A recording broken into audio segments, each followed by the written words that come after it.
Founded in 1854, Wofford College has had plenty of time to accumulate its fair share of stories, myths, and legends. Tonight, we'll explore 3 of those legends with Dr. Doyle Box, Associate Vice President for Communications and Marketing here at the college, and get to the bottom of these tales. It's all coming up right here on Wofford Legends Revealed.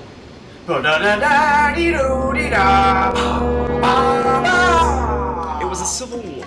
South versus North, brother versus brother. Legend has it that Wofford's historic old main building was used during this period as a Confederate hospital, treating soldiers who were wounded in battle, and hopefully they would live to tell the tale about the adventures that they saw. But not every soldier could be quite so lucky.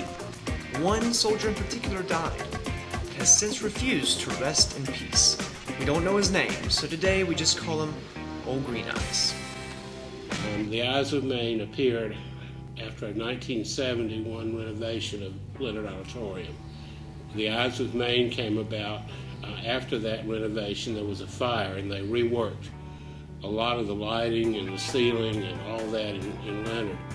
And what happened was that 2 large green lights appeared high on the wall of the east wing.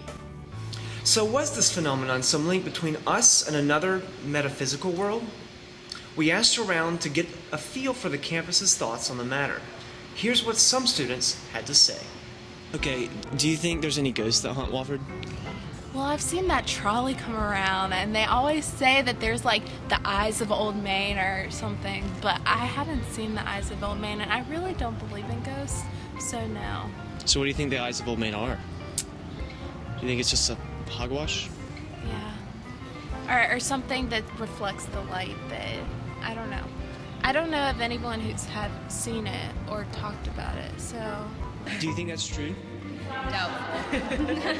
I think if it's true, that's pretty cool. It's nice that Wofford has a bit of history. I mean, even if it is related to the Civil War. But do you think it's true? Do I think it's true? I haven't seen it, and I'm a bit of a skeptic where that comes. I'm a science major, so empirical evidence. Students don't seem to be buying it, but there has to be some legitimacy to it for the myth to persist. To get to the bottom of this story, let's talk again with Dr. Doyle Box. They were really a reflection of a firelight. And we know that because we had an experiment to see what it really was. However, it made a great story, and never let the facts stand in the way of a good story. And at that time, we had an excellent, very popular summer program for academically talented students.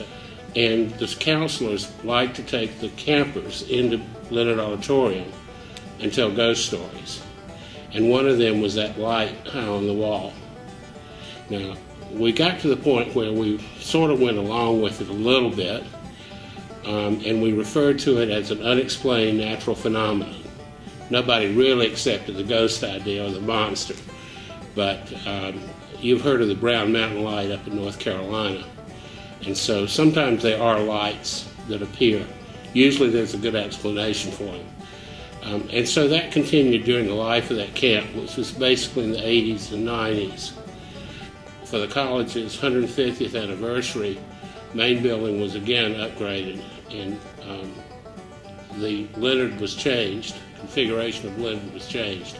The lights disappeared and have not been seen since. Next up, we asked students about a very visible part of campus that continues to be shrouded in mystery. Do you believe that Benjamin Wofford is buried here on campus? Possibly. I heard it from Bernie and Mike Ayers at the beginning of orientation, but since then I haven't really heard anything about it. But yes, I do believe so. I heard he was out in the middle in front of Old Main in that big tombstone under that. Is he, do you believe that? I mean, I guess so. What do you guys think? Never heard of that. I don't think so. He's not under that headstone. I think it's a lie. Oh, that's a good one. We know his grave's there. And I've heard rumors that he was buried somewhere else and they moved him there. But no, I would have to go with no. So is Benjamin Wofford buried at the marker on the college's front lawn? Again, Dr. Boggs provides clarity on the matter. the bones of Benjamin Wofford and his first wife, Anna Todd Wofford, are in fact rest below that monument. That was the result of a rather controversial decision by some of the Wofford family. In 1920, the graves were moved and were reinterred with an appropriate service. And when the move was actually supervised by a professor, we have not been able to locate it. Dr. Stone and I have both done a little bit of looking, but I know at some point I have seen a photograph of Professor Schuler actually holding Benjamin Wofford's skull. And they lie there today. Finally, we turn our attention to a lesser-known but equally fascinating legend involving the Duke family fortune and a very selective will. Did you ever hear that the Duke family offered Wofford the money first, so we turned it down? Oh, you know what? I have heard that. I think one of my humanities professor freshman year told me that. Dr. Wilson. I have, actually. I don't know if it's true. That we were going to become like Duke South or something like that. We were going to be able to have the Duke name on our school because Duke thought so highly of us, but we stuck with the whole Wofford connection, which was nice because I didn't really like Duke when I was up there. So. Rumor was we were too proud to name ourselves Duke, and that we were so proud of the name Wofford we wanted to keep it.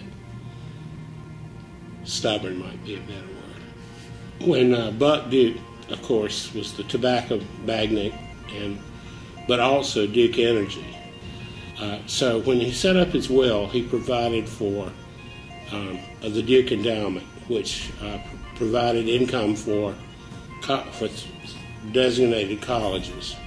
And one of those was to be Baptist, one of those was to be Presbyterian, and one was to be Methodist.